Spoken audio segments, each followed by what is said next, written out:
เด็ดอยู่ครับนี่สำบายดีพี่น้องสำบายดีFCทุกคนทุกท่านพี่น้องมื้อนี้บ่าวที่สิมาไทยหน้าให้พี่น้องไทยหน้าซอยไทยหน้าซั่นซะได้เพิ่นและเฮ็ดเวียกซอยแต่ละปีเฮ็ดซอยกันเนาะป่านทันคันให้คันหน้าแบบบ่ตีงานนะว่าซั่นซะงานยังเอาหมดรับเบิดทุกอย่างเบิดงานยังกันพอแต่ว่าได้เงินใช้ว่าซั่นบ่ได้ซื้อพริกเป็นนัวซื้อยาซอกยาสูบเนาะคันบ่เฮ็ดก็บ่ได้คือว่าแล้วเพิ่นกำลังเตรียมเอาตีนเล็กมาหั่นลงสิลงไปไถนาให้กับซ้อมใส่ลูกบีไถเนาะสิไถหุดหน้าไว้เตรียมหว่านพี่น้องหักรอรุ่นว่ามื้อสิหว่านมื้อใดไถให้มันอันนั้นก่อนจังหว่านนะให้มันหญ้าตายคันแม่นเว้าแล้วก็เนาะปีนนั้นคันแม่นอันนั้นก็ปีนดินตากไว้คือกับเฮาปลูกผักปลูกหญ้าอะไรแม่นบ่เฮาส่งไว้นะให้หญ้าให้อันยังตายสิได้จักให้จันคันนั้นรถบ่ซอก็จันได้อยู่2ให้4ให้นะสิบ่ให้เพิ่นไทยนะหน้าทงลุ่มน่ะก็โอ้ขาดลายเด้อสิเฮ็ด2ทงเด้อปีนี้แต่ว่าเฮ็ดหน้าว่าน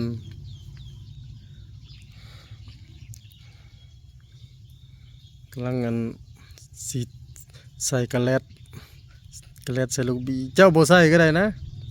เอาออกเลยโลดอันจริงใส่ไว้กันดินเขามันก็สิโดนกว่ากันพี่น้อง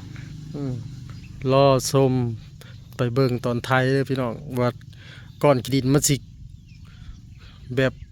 ควันกุ้มๆเลยนะแต่ว่าฝนตก 2-3 เทื่อแล้วตกแห้งแน่ก็ได้กินอึ่งมานี่เนาะได้บ่อึ่งมื้อนั้นน่ะบ่ลุงมีบ่คือได้จ้ะถ้าเพิ่นไปเอามือต่อมาอีกบ่คือจังหวะอยู่หน้าการน่ะมื้อต่อมายังได้บักหลายอยู่ทั้งว่าโอ้คนหลายกว่าอื่นคนน่ะป๊าดแล้วท่านบ่มีบ่อนเผาหวยอันลาดแล้วพอได้กินอยู่ห้องน่านอันนี้ได้อันคูนุพรแม่นบ่หวยยังอันนั้นน่ะหอยหอมห้องตัวนั้นก็มีได้อึ่งน่ะเห็นคนหลายเฮาปังพร้อมนะห้องนั้นน่ะเริ่มมือแรกพี่น้องไถหุดนาเตรียมสิหว่านเขาพี่น้อง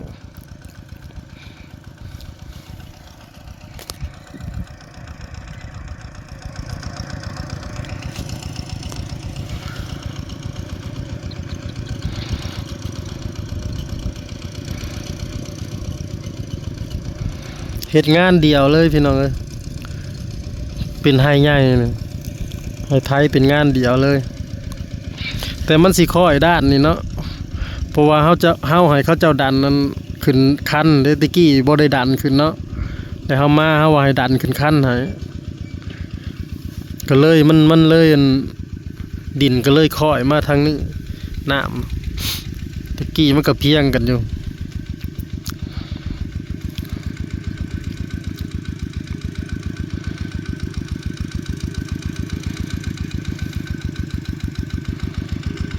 รถไถเฮามันสิไถบ่อยากกันนะปานใดมันบ่อยากแห้งอันนี้พี่น้องถ้าว่าเป็นตุ่มมันนั่นล่ะมันไถบ่ได้ของเฮาสิใช้รถไถเจตวนไปแล้วนี่ก็จักมันเป็นน้ำหยังมันซิงเยอะฮะว่าซิงอยู่บ่ธรรมดาอยู่บ่าวที่พี่น้องเสียยังมาปั๊บเดี๋ยวปั๊บพันเมามันอะไรขยับมาหนาวนะมันมีร่องมันดอกกระแจกินค้ากัน สิปรับออกนอกเหรอ มันจะเข่าบุเข่ามันบริหันเดี๋ยวปกติมันต้องหันอะไรวะ ปรับออกนอกบ่ได้ปรับข้างในเอาออกนอกโลดดึงออกสุดบ่แม่นติมันจึงบ่ซิง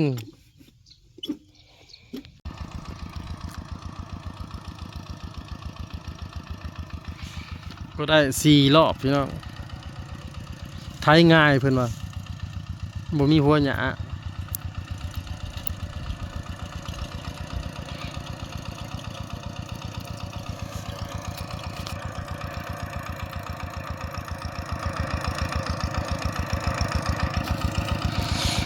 แต่เฮามาอยู่ใหม่เด้อพี่น้องตะกี้แต่เฮาเป็นเคยใหม่เฮาสิได้เฮ็ดหน้า3ถุงบ่ได้อพี่น้องถุงหน้าซ้ายนี่เนาะแล้วก็ถุงหน้าสีดำถุงลุ่ม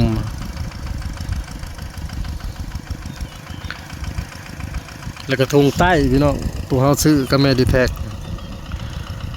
ถุงใต้ถุงลุ่มเฮ็ดหน้า3ถุงตะกี้โอ้ยบ่ได้จ้างเด้อมีแต่ดำเอากับเขาแม่ไก่น้อยแล้วก็พอน้องแทนนี่แหละเขาเจ้าเป็นเด็กน้อยตะกี้เอามาอยู่นะน้องอื่นน้องอันน่ะยังน้อยนึงยังเฮ็ดยังบ่เป็นพ่อแม่ไปกรุงเทพบัดนี้เขาเจดำนั่นไปเฮ็ดหน้าภาคหวยเนาะแต่เฮามาอยู่ตะกี้อยู่มาได้หลายปีเติบแล้วได้เฮ็ดหลายปีเติบแล้วก็แบ่งกันวันเจดำได้ธงนั้นในที่แท็กก็ได้ธงนี้จีต้วนเลยได้หน้าอยู่พุ่นแม่เฒ่าเพิ่นขายหน้าไปซื้ออยู่พุ่นซื้ออยู่หน้าอยู่บ้านเพิ่นเด้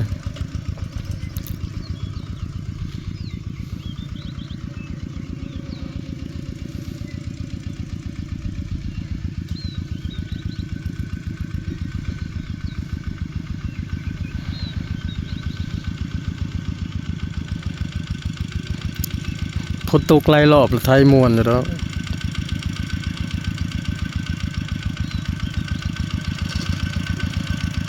ผูกงัวใส่ขี้งัวของกองอยู่พี่น้อง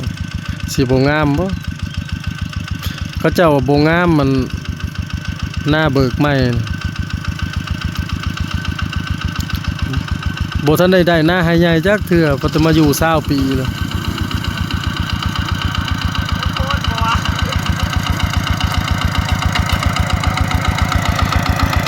มองได้มันแข็งกะยามันบ่ไทยบ่ลงกะยามันแล้ว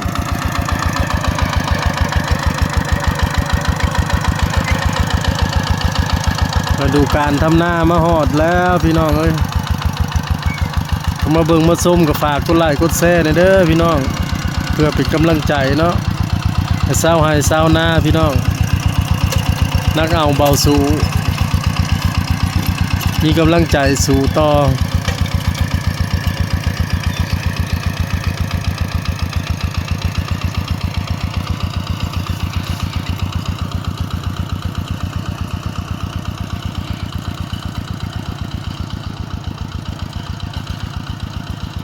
ถือว่าไทยก่อนหมู่เลยปีนี้มือแรกแหกมันไทยก่อนบ้านก่อนเมืองเลยเขาเจ้ากายทางมาเขาเจ้าจะว่าคือพร้าวคือปวดเด้ว่าแล้วพอดีแท็ก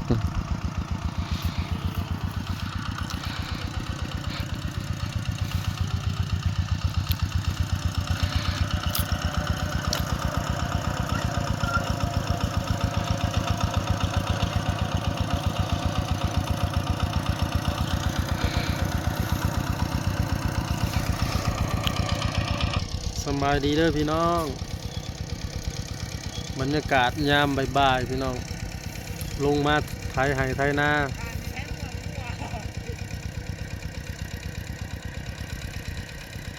เตรียมไว้ว่านเขาพี่น้องไถนากระเป๋าที่พี่น้องให้เป๋าที่มาซอย